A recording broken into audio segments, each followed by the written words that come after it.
Bonjour à tous.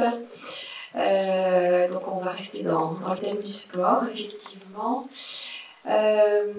Donc quelques mots de présentation de Créative, qui est le centre de réhabilitation et d'activité thérapeutique intersectorielle de la Vienne. On fait partie du centre de proximité de niveau 1 de la Vienne et du réseau des centres référents en réhabilitation psychosociale. Et on contribue donc à la cohorte nationale de la Réhabase. Je vous ai mis quelques chiffres, c'est juste un petit peu pour voir un peu notre file active. On a accueilli 258 personnes en 2021 et 92 nouvelles personnes sur 2021. Donc, au travers des auto-questionnaires qu'on fait passer à l'entrée et à Créative, on relève un petit peu les demandes, les besoins d'aide qu'ont les personnes qui fréquentent le centre. On s'est aperçu qu'un quart souhaitait mettre en avant les loisirs. On a également une personne sur 7 qui veut être accompagnée par rapport au déplacement, et il manque le chiffre, il y en a une sur 3 qui souhaite travailler au niveau être aidée par rapport à une reprise d'activité sportive. Donc en 2019, on a créé un atelier qui s'appelle le groupe Rando-Cognition, avec un temps de préparation, d'élaboration d'itinéraires sur place à Créative, et ensuite un temps de mise en situation au travers de randonnées dans la cité, en milieu rural ou urbain. Mais très rapidement, le besoin s'est fait sentir en fait de travailler vraiment de manière plus écologique au travers d'une interface virtuelle, les séances de préparation, avec l'idée de mobiliser les fonctions cognitives en amont de la mise en situation sur le terrain. On a sollicité le docteur Amado, qui travaillait sur le jeu Mathurin au C3RP à Sainte-Anne, qui nous a proposé d'intégrer le protocole Planirêve qu'on a intégré le 1er juillet 2021, et c'est ce retour un peu d'expérience par rapport au jeu Mathurin et au groupe Rando-Cognition qu'on va vous présenter. Je laisse la parole à Océane Monger, qui est notre neuropsychologue.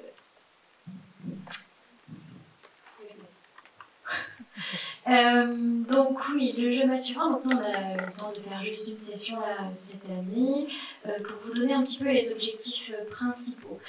Ça permet notamment d'identifier un petit peu tous les repères visuospatiaux qui permettent vraiment de s'orienter dans un environnement. Le jeu Mathurin dispose de plusieurs interfaces en réalité virtuelle, comme des jeux vidéo finalement, et qui permettent de se déplacer dans des villes. Il y a vraiment des espaces plus en lien avec tout ce qui va être des lieux culturels, ça peut être plutôt des commerces, on peut trouver aussi tout ce qui est plutôt en lien avec les soins, la psychiatre, enfin en tout cas le CMP, pharmacie, etc. Donc ça permet vraiment de travailler sur ces déplacements-là. Ça permet aussi de planifier des tâches simples et complexes en respectant les contraintes, on y passe pas mal de temps en séance. Et puis l'objectif aussi, c'est vraiment d'apprendre la méthodologie de résolution de problèmes que je vais vous présenter juste après. Au niveau du format du groupe, nous on avait 6 usagers, c'est un groupe donc de 15 séances au total, il y en a une par semaine, nous on a fait le choix de 2 heures avec une petite pause pour les maintenir au niveau attentionnel. Et puis il y a une personne en fait qui manipule le joystick qui permet de se déplacer dans l'environnement virtuel, et le groupe est là un peu en support, tout le monde dispose en fait de plans qui correspondent justement aux différentes interfaces dans lesquelles on se déplace, et sont vraiment là aussi pour accompagner, donner des indications pour que l'autre puisse aussi s'orienter. Donc voilà un petit peu l'objectif, c'est vraiment un objectif global et commun à tous les participants du groupe, et donc la collaboration forcément. Donc, la procédure générale, alors la remise, c'est celle qui est donnée au niveau du programme. Procédure générale assez classique, en tout cas pour ceux qui font de la remédiation cognitive ou même de la résolution de problèmes, donc un peu en 5 étapes clés. Ce que je vais faire, c'est que je vais tout de suite l'illustrer avec les diapositives d'après. Donc, je vous ai parlé justement des interfaces plutôt en extérieur et qui permettent de se déplacer dans des villes, mais le jeu Mathurin dispose aussi de 2 interfaces, un appartement salle, un appartement propre, et vraiment d'un commerce type grande surface. Donc pour illustrer un petit peu la méthodologie plus de résolution de problèmes, on a pris un exemple là en lien avec l'appartement salle. L'objectif, c'est vraiment une séance type qu'on a réalisée, observer, constater, déjà un petit peu prendre connaissance de l'appartement, se balader et constater. Donc tout est sale, mal rangé, il y a beaucoup de choses à y faire. En étape 3, c'est vraiment formuler un objectif, lister des étapes. Donc là, en l'occurrence, on s'était concentré sur, bon, il y a beaucoup de linge sale, on va déjà se concentrer sur ça. Et donc, on a ciblé un petit peu toutes les étapes. Donc, déjà rassembler, trier le linge. On a essayé de voir un peu comment est-ce qu'on triait le linge, quelles étaient toutes les étapes aussi à ce niveau-là. Et puis, anticiper la programmation du lave-linge. Donc, tout ce qui va être aussi notamment le temps de la machine, le temps après pour pouvoir l'étendre, etc. L'idée, c'est de pouvoir faire l'action en situation virtuelle. Alors, le jeu Maturin ne permet pas de concrètement lancer une machine, mais par contre, la personne a pour consigne d'aller jusqu'à la machine et de verbaliser toutes les étapes qu'elle ferait normalement. Ce qui oblige quand même à conscientiser ou en tout cas se souvenir aussi de toutes les étapes qui étaient fixées en amont. Et puis ensuite, on évalue, on réajuste comme dans tout programme un peu type de remédiation cognitive. On a constaté quand même différentes limites à ce programme. Et donc, en l'occurrence, petit exemple d'une des limites principales qui nous a sauté aux yeux, c'est qu'on avait fait le choix à la fin du programme de faire une sortie avec un partage de repas. Donc, c'est vraiment les participants qui ont élaboré toute la sortie du début à la fin. Et donc, ils avaient décidé qu'on allait aller faire des courses dans un commerce qui n'est pas très loin, en tout cas nous, du centre créatif. Et qu'on allait ensuite partager un pique-nique. Et donc là, Monsieur L se présente à la caisse avec des fruits qu'il n'a pas pesés, et l'objectif c'était qu'il puisse retourner au rayon pour aller les peser, et à partir de là, ce qu'on a pu constater, c'est qu'en fait il avait besoin d'être accompagné pour toutes les étapes. Il perdait constamment l'objectif final. Donc chaque étape, il fallait le rappeler, le refaire verbaliser, qu'est-ce qu'il devait faire, par quoi il devait y passer. On a constaté qu'il n'explorait absolument pas son environnement, il ne savait pas du tout comment juste s'orienter dans le commerce, comment chercher les informations, il cherchait après la balance en regardant en l'air, rien n'était bon, donc il a vraiment fallu l'accompagner vraiment beaucoup sur cette étape-là. Et quand ça a été repris avec lui, alors l'aspect quand même qui était bien suite au programme, c'est qu'il y a une des stratégies que lui, maintenant il sait qui est efficace pour lui, c'est la prise de notes de tout ce qui est possible et il élimine visuellement en rayant ce qui ne retiendra pas, et ça c'est quand même un bon support. Mais là, sur cet exemple-là, il nous a tout de suite banalisé un peu les difficultés en disant que c'est normal, il ne connaissait pas le commerce. Sauf que l'objectif du groupe, c'était quand même de développer l'autonomie. Donc, s'il ne peut toujours pas aller dans des endroits qu'il ne connaît pas, bah, ça veut dire que le groupe n'a pas quand même pu se généraliser, en tout cas en termes de bénéfices. Donc, c'est quand même un peu dommage pour nous. Je vais passer la parole à mon collègue. Alors, moi, je vais vous présenter la rando-cognition, qui donc a été mise, comme le disait le docteur Guillard, en place en 2019 avec mon collègue Toufir. Donc le docteur Guillard faisait remarquer qu'un patient sur 4 souhaitait pratiquer des activités récréatives, 1 sur 3 souhaitait pratiquer des activités physiques, 1 sur 7 souhaitait donc développer des compétences en termes de mobilité. Ça nous a quand même donné l'idée de proposer une activité à double objectif, de se mobiliser physiquement et lutter contre la sédentarité, mais aussi de stimuler l'ensemble des fonctions cognitives. Donc, le moyen, c'est par l'apprentissage et la généralisation des stratégies de planification et de résolution de problèmes en vie quotidienne, comme on peut le faire dans d'autres entités, dont on vient parler au CERN. Donc, le format du groupe, c'est 6 à 8 usagers, une séance par semaine de 3 heures. C'est important ces 3 heures parce que ça rentre dans les contraintes qu'on doit prendre en compte quand on élabore la randonnée. Et donc une séance de préparation en salle et une séance à l'extérieur avec l'application de ce qui a été travaillé. Et ça se passe sur 2 cycles dans l'année jusqu'à présent, plutôt l'automne jusqu'à la Toussaint, et plutôt après l'hiver jusqu'à l'été, parce qu'on n'a pas envie de trop se mouiller pendant l'hiver. Donc comment ça se déroule? On a essayé justement de se mettre à la place des personnes qui composent ces groupes, et de voir un peu qu'est-ce qu'on souhaitait, nous, qu'ils puissent récupérer de ce travail qu'on leur propose. Donc, que ce soit sur les séances théoriques ou sur les séances pratiques, on est un peu dans le même déroulé. C'est je prends connaissance du plan que j'ai choisi, je formule un objectif élaboré à trajet possible à réaliser en 3 heures, donc comme je disais tout à l'heure, qui intègre le déplacement et la randonnée. Je recense les moyens à ma disposition et les contraintes, et je mets des hypothèses.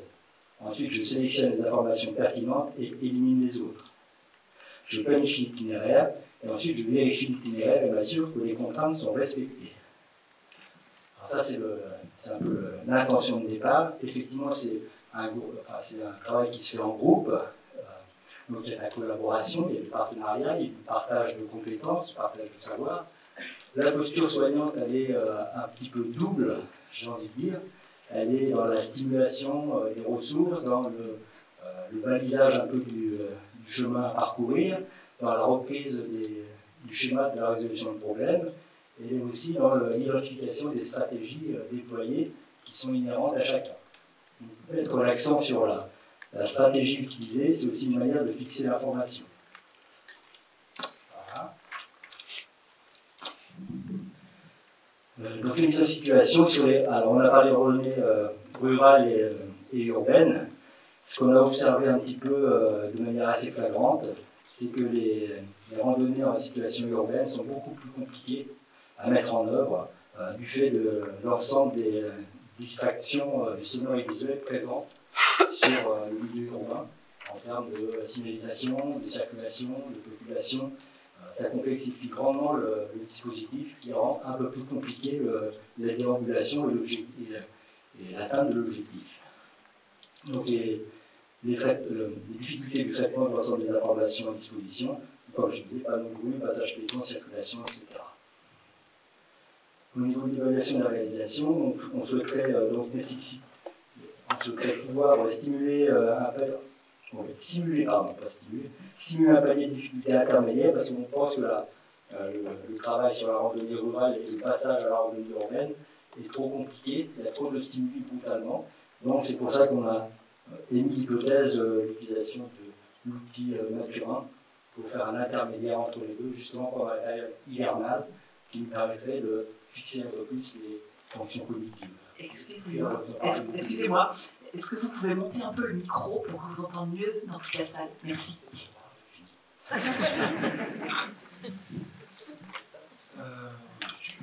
Alors, me concernant, après cette double présentation d'une part du jeu Maturin, enfin plus précisément l'interface de réalité virtuelle, ainsi que du groupe Randonnée Cognition, déjà voilà, j'aimerais préciser qu'on a vraiment été chercher l'outil de réalité virtuelle pour le mettre d'emblée au service du groupe qui était déjà existant.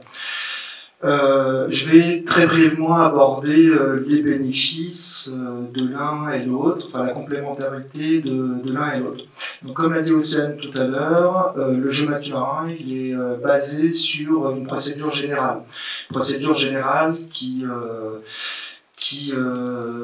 doit être répétée sur chacune des séances de façon à vraiment pouvoir automatiser la stratégie, autant de planification que de résolution de problèmes, et de pouvoir tenter in fine de le transférer en milieu écologique. Le groupe Rando Cognition sert donc de support à ce transfert. Dans cet environnement contrôlé, l'idée c'est de pouvoir répéter, automatiser en vue d'un transfert.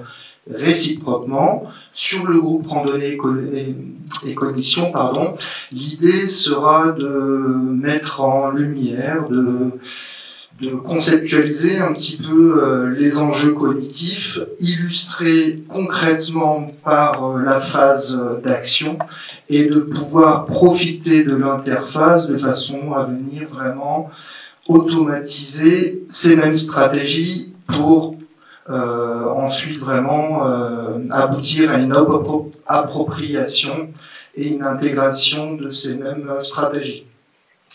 Sur un deuxième plan, il y a la possibilité d'isoler proprement une fonction cognitive spécifique par l'intermédiaire de la réalité virtuelle. Si on prend l'exemple de la sphère attentionnelle, on aura la possibilité possibilité avec cet outil de faire un arrêt sur image et de passer à une explicitation concrète des stratégies mises au profit de cette exploration visuelle. Ça aurait été un petit peu plus compliqué dans l'activité in vivo, parce qu'on est toujours soumis à un objectif prioritaire qui est d'avancer dans l'étape de la randonnée, de faire appel à des éléments informatifs vus en séance préparatoire, etc., etc. Sur un troisième point, on a la possibilité du coup de paramétrer. Déjà, nous, on propose un scénario sur l'environnement de réalité virtuelle. Donc, là aussi, on va pouvoir complexifier la tâche ou les listes de tâches proposées, mais on a la possibilité de choisir l'environnement, de déterminer l'allure du déplacement et l'heure du passage à l'action. Donc il y a ces trois variables qui nous permettent du coup d'augmenter en degré de difficulté.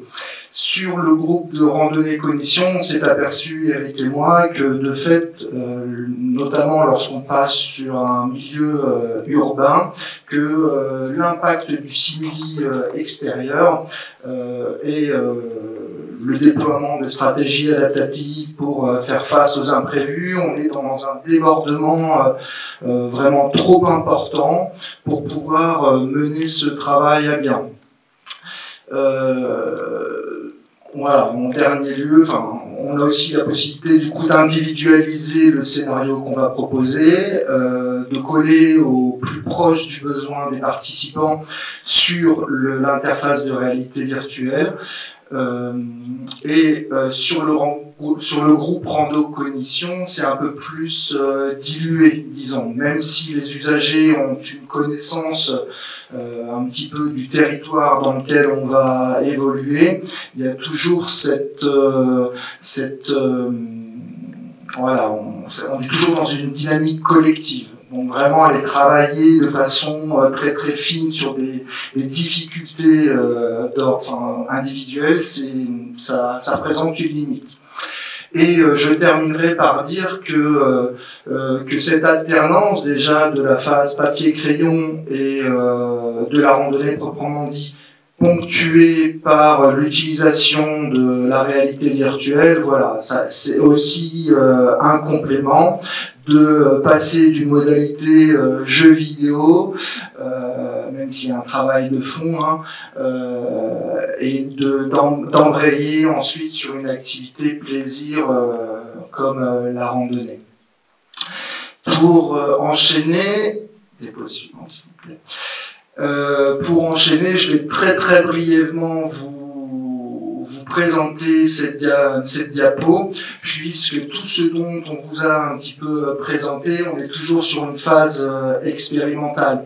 C'est l'idée de pouvoir construire au fil du temps et de pallier aux difficultés présentées. Donc c'est pourquoi on a pensé sur l'année 2022-2023 pouvoir proposer ce travail de 5 à 6 mois sur 3 temps. Une première phase, comme l'a dit Eric, dédiée à la randonnée et à la conception d'itinéraires, de façon vraiment à évaluer la genèse de stratégie, les difficultés, etc., etc. Ensuite, sur un deuxième temps, renforcer, générer d'autres stratégies adaptatives et ensuite de pouvoir venir vraiment les mettre en application et du coup favoriser la généralisation de ces mêmes stratégies, d'où la notion de transfert que j'ai abordée tout à l'heure. Je vais laisser la place à Océane pour très brièvement vous commenter le modèle SIF. Je vais être très rapide parce que peut-être que certains connaissent déjà ce modèle qui a été fait par l'OMS en 2001 et qui permettait justement d'expliquer un petit peu la notion de situation de handicap. L'idée, c'est que tout ce qui va être trouble cognitif se situe au niveau des déficiences. L'exemple typique qui est le plus simple, c'est je vais prendre au niveau somatique. La déficience, c'est par exemple j'ai une jambe en moins. La limitation des activités, c'est concrètement ce que je peux faire. Si j'ai une jambe en moins, je ne vais plus pouvoir monter les escaliers. La restriction restriction de la participation, c'est qu'est-ce que je mets ensuite réellement en place dans mon quotidien. Si aucun moyen de compensation n'est mis en place, eh bien je ne pourrai plus venir au cinéma puisqu'il faut que je monte les escaliers. En revanche, s'il y a des compensations, peut-être j'ai accès à des rampes ou autres, je vais quand même pouvoir aller au cinéma. Ça fonctionne de la même manière dans les troubles psychiques et avec les troubles cognitifs. Là, l'objectif, nous, en fait, c'était juste pour rappeler ça. Tout ce qu'on met en place, c'est quoi qu'il arrive pour développer un petit peu l'autonomie de nos patients, des personnes qu'on accompagne, et donc limiter tout ce qui est restriction de la participation. Là, en tout cas, la combinaison du jeu maturin et la randocognition a pour objectif de développer plutôt tout ce qui est facteurs personnels, c'est-à-dire leur capacité métacognitive, développer des stratégies et l'utilisation ensuite, la généralisation de ces stratégies. Voilà, je m'arrête là.